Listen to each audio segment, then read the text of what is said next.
Jemaah-jemaah rahimakumullah. Di antara keputusan yang diambil oleh para ulama se-Indonesia dalam ijtima' di Padang Panjang, bahwa memilih pemimpin, mengadakan suatu kepemimpinan di tengah masyarakat bukanlah suatu hal yang sunnah, tetapi wajib hukum. Tidak boleh suatu komunitas, apalagi bangsa yang besar ini, tanpa seorang pemimpin.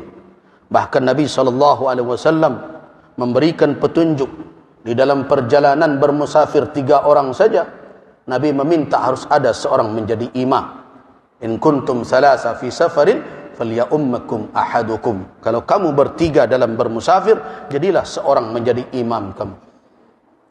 Apalagi dalam jumlah 270 juta lebih, tentu akan kacau balau. Karena itu menghadirkan kepemimpinan dan adanya seorang pemimpin itu merupakan kewajiban, bukan sunnah. Nah, bagaimana caranya? Situasi dan kondisi yang ada, bahwa negeri ini memilih satu sistem, terlepas setuju atau tidak setuju dengan konsepnya masing-masing. Tapi itulah yang disepakati saat ini untuk melahirkan seorang pemimpin. Kalau kita biarkan ini terjadi dengan alasan ini tidak sesuai dengan konsep kita berbagai macam, maka lahirlah pemimpin yang sama sekali mungkin berjarak jauh dengan nilai-nilai syariat. Karena itu, pilihan hanya satu untuk saat ini. Terlibat aktif dan cerdas. Terlibat aktif dan cerdas di dalam mewujudkan kepemimpinan yang baik. Bukan berpangku tangan. Sebagai ketua MUI, saya bukan tim kampanye siapapun dan tidak akan menunjuk nama siapapun. Tetapi sebagai ketua Majelis Ulama, saya berkewajiban menyampaikan kepada umat, wahai umat Islam, bahwa di dalam Islam, di dalam keputusan Majelis Ulama yang diambilkan dari petunjuk syariat untuk menunjuk pemimpin, memberikan sultah, kewenangan kepada seseorang menjadi pemimpin kita, harus memenuhi 4 syarat yang itu adalah syarat wajib pada Nabi SAW. Orang tersebut harus siddiq, orang tersebut harus amanah, orang tersebut harus fatanah, orang tersebut harus tabligh. Orang itu harus amanah, jujur, tidak boleh ada kebohongan di latar belakangnya, tidak terlihat dia berdusta, dia tidak menyembunyikan kebohongan dan kedustaan, dia berbicara dengan kejujuran. Ini adalah syarat mutlak. Karena jangan sampai orang pendusta dan pembohong diserahkan amanah, setelah itu kita menangis, didustai dan dibohongi sepanjang tahun, 5 tahun yang akan datang. Yang kedua, orang itu harus amanah. Amanah seseorang itu diukur dari mana? Yang pertama tentu dari komitmennya kepada Rabbul Alamin, ketakwaannya, ketakutannya kepada Allah. Karena kalau amanah itu hanya diukur dengan pengawasan manusia, dengan pengawasan si fulan, dengan orang-orang yang akan menyalahkannya, orang-orang tersebut bisa saja ditipu berjamaah oleh dia. Karena itu pertama sekali dalam mengukur amanah seseorang, bagaimana tingkat komitmennya beragama, ketakwaannya, ketakutannya kepada Allah, salatnya bukan hanya di depan kamera, tanya orang sekitarnya, cari tahu siapa dia.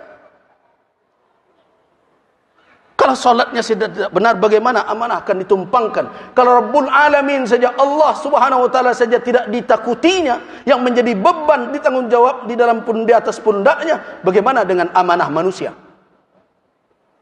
Yang kedua, lihat perjalanan hidupnya selama ini. Apakah janjinya bisa dia buktikan atau tidak?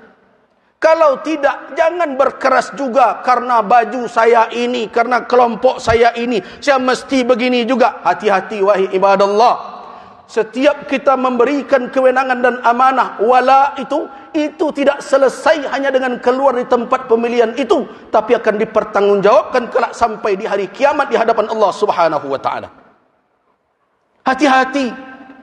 Itu kewajiban din, kewajiban agama memberikan kewenangan itu. Karena itu pilih orang yang amanah. Pilih orang yang fatanah, yang cerdas, yang mengerti konsep kepemimpinan. Kita harus tahu bagaimana berfikir seorang pemimpin, bagaimana berfikir seorang teknisi. Kita harus tahu seorang pemimpin itu punya konsep yang besar, kepada umat ini, punya rencana, punya mimpi, tetapi tidak hanya sekedar angan-angan. Dia pandai mengeksekusinya. Dia mengerti bagaimana cara menjalankannya. Dan dia faham apa yang menjadi penyakit dan masalah di tengah bangsa ini yang harus dia obati. Dia harus orang yang cerdas. Karena orang yang cerdaslah yang bisa mencari solusi dengan izin Allah Subhanahu wa ta'ala. Yang kemudian tabligh. Apa makna tabligh? Pandai menyampaikan, menarasikan fikirannya, menjelaskan maksudnya, mengembangkan wawasannya. Jadi ada pula orang yang mengkritik, pemimpin kok pandai bicara saja. Salah satu syarat pemimpin, dia harus pandai bicara. Kenapa? Karena konsepnya, pemikirannya, wawasannya tidak akan diketahui oleh orang di sekelilingnya, oleh umat kalau dia tidak pandai menarasikan, menyampaikan kepada orang lain. Dan dia harus jujur menjelaskan yang sebenarnya. Itu tabligh. Apa makna tabligh?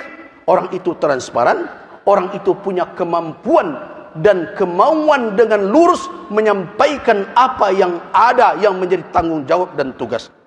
4 sifat itu wajib. Nah, kalau ada orang yang seperti itu, di dalam fatwa Majelis Ulama tersebut, wajib memilih orang yang seperti itu. Dan memilih yang selain itu haram hukumnya di dalam Islam. Begitu keputusan. Nah, hari ini saya sampaikan, Allah Subhanahu wa ta'ala menjadi saksi dalam khutbah ini. Allahumma fashhad, ya Allah saksikanlah. Saya telah sampaikan kepada umat di negeri ini, kita akan dipertemukan oleh Allah Subhanahu wa ta'ala. Saya lepaskan tanggung jawab saya hari ini. Saya telah ingatkan umat khusus di Masjid Muhsinin ini, kalau ada orang yang memenuhi atau mendekati standar yang itu, maka wajib memilihnya dan memilih yang lain.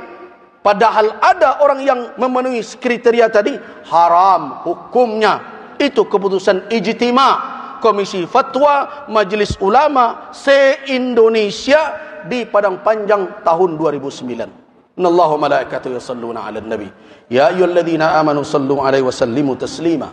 Allahumma shalli 'ala Muhammad wa 'ala ali Muhammad kama shallaita 'ala Ibrahim wa 'ala ali Ibrahim innaka Hamidum Majid. Allahumma barik 'ala Muhammad wa 'ala ali Muhammad kama barakta 'ala Ibrahim wa 'ala ali Ibrahim innaka Hamidum Majid.